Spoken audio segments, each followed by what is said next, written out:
立陶宛军人偷美军剩饭被捕，连剩饭都不让吃，他们犯的是什么错误？各位网友，大家好，我是刘小飞。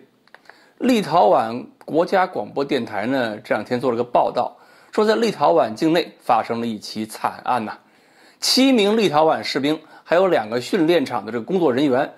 惨无人道的去美军营地，居然偷了美军的口粮。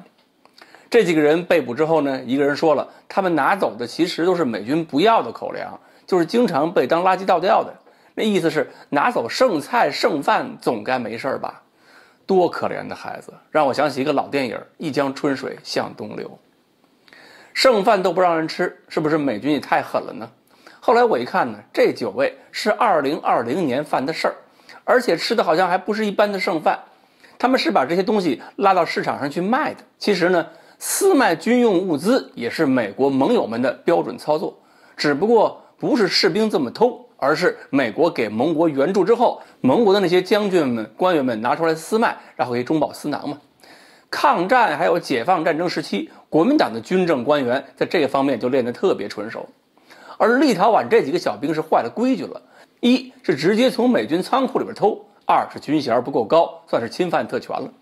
关键是他们拿的也确实有点多，9个人一共是搬了1176箱口粮，这些口粮价值是12万美元，人家美军是不远万里来到立陶宛的，这是一种什么样的精神？结果发现自己在立陶宛支持的是开着货车偷仓库的，所以美军肯定也不能忍。其实呢，真要吃美军的剩饭，他们也是有机会的，只不过必须要守美国的规矩。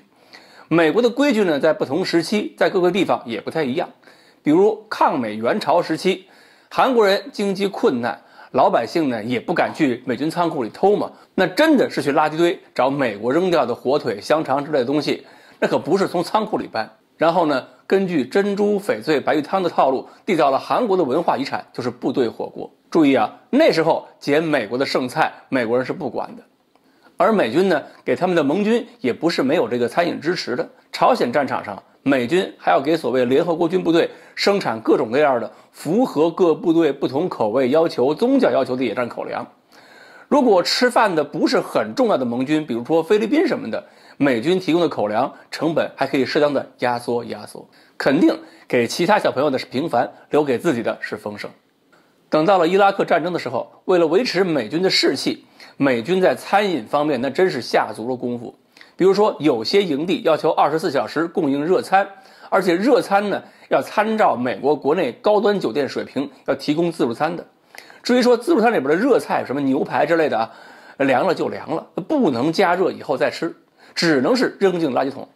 而且要求扔进垃圾桶这些剩饭还不能被当地老百姓吃到。这么做的理由是剩菜不够健康，毕竟当地老百姓饿肚子了没事儿，要是万一吃坏了什么东西算谁的？这种责任美军可不承担。